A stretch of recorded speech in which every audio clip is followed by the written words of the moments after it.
On me demande souvent du coup cette information, mais pourquoi cette démarche d'autonomie? Et une des réponses que j'apporte régulièrement, c'est que c'est un mode de vie très riche, très varié, qui a toujours plein de choses à faire et que je n'ai donc pas le temps à l'ennui. L'ennui est un mal réellement profond dans notre société et qui conduit souvent à de nombreuses dérives.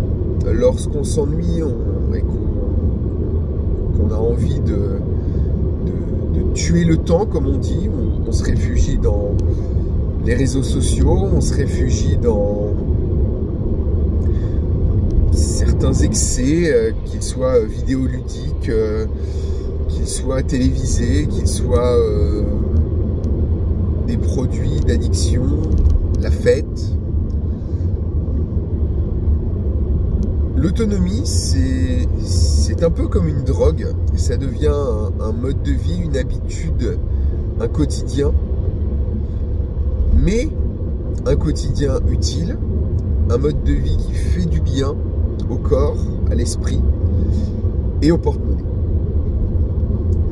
Et c'est pour cela que lorsque je dis qu'un autonomiste digne de ce nom ne dira jamais « je m'ennuie », c'est tout simplement parce que ce processus d'autonomie demande un tel travail, un tel investissement permanent qu'il n'est pas permis une journée sans au moins y réfléchir. Ça ne veut pas dire qu'il ne faut pas savoir se reposer, hein. Comme on dit, qui veut voyager loin ménage sa monture. Et si on veut pouvoir se reposer, eh bien, il faut, ça va être un peu redondant ce que je veux dire, mais il faut savoir prendre le temps. Et en général, ces jours de repos, on ne s'ennuie pas, car soit on va dormir un peu plus que d'excès, sortir, en tout cas nous c'est notre cas, ou prendre un petit peu de temps, hein, sans en abuser sur les jeux vidéo, par exemple pour moi, chacun aime ce qu'il veut, mais lorsque l'utilisation de mondes vidéoludiques, de télévision, d'autres activités, ça peut être le sport, ça peut être une promenade, ça peut être voir sa famille, eh bien il n'y a rien d'ennuyeux à ce repos. Il y a au contraire un réel plaisir de quelque chose qui est ponctuel.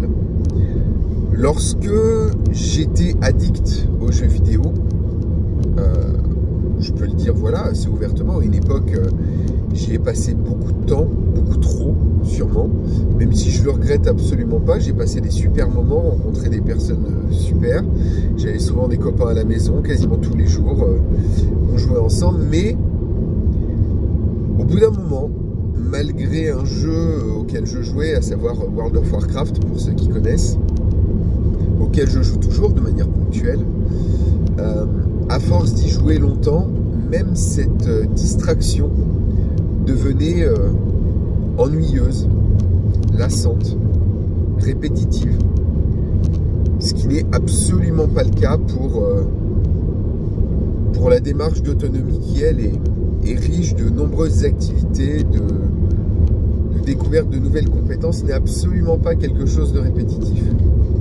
Par contre, le survivalisme pur n'est absolument pas une source de distraction, elle est une source d'achat, je ne la renie pas, elle permet de prévoir, de réfléchir à ce qu'on fait, mais ce n'est absolument pas un mode de vie permanent, ce n'est absolument pas un quotidien, c'est tout simplement prévoir des événements difficiles, et cela ne nécessite pas, dans ma définition du survivalisme, l'apprentissage de nombreuses connaissances et l'établissement d'une base autonome durable. Ça peut paraître paradoxal, car je sais que la base durable est très souvent liée au survivalisme. Or, je pense que c'est une erreur, car qui dit durable dit forcément travail vers l'autonomie. Et d'ailleurs, c'est pour ça qu'aujourd'hui, je ne me définis plus réellement comme un survivaliste, mais plutôt comme une personne cherchant à approcher, et pourquoi pas atteindre, un mode de vie autonomiste. Et j'ai pas dit en autarcie, eu égard à ce que j'ai dit tout à l'heure. Un mode de vie en autonomie, c'est-à-dire du travail avec des personnes en local et l'idée de dépenser de moins en moins, d'être capable de faire de plus en plus soi-même ou de déléguer à d'autres. Ça peut être par exemple de déléguer la fabrication de son pain à un gars du coin, et pourquoi pas de troquer ses compétences ou son temps pour pouvoir échanger avec cette personne les biens dont on peut avoir besoin, ou pourquoi pas de créer son activité professionnelle chez soi, comme je l'ai fait, pour pouvoir gagner de l'argent grâce à son travail d'autonomie et par conséquent pourvoir à ses dépenses au lieu de travailler pour quelqu'un, pourvoir à ses dépenses avec l'autonomie acquise par son entreprise. Je ne sais pas si j'ai été clair, mais en tout cas, clairement, l'ennui ne nous guette jamais. On est tout le temps en train de réfléchir, notamment moi en plus avec mon activité professionnelle, au-delà de mon travail d'autonomie, c'est un tout qui fait que je considère que j'ai une vie bien remplie, et au jour où je serai sur mon lit de mort, je pourrai regarder autour de moi mes enfants, mes proches, et tout simplement me dire que, en un certain sens, j'ai réussi ma vie. Portez-vous bien, chassez l'ennui grâce à l'autonomie, et à très bientôt à la croisée des chemins.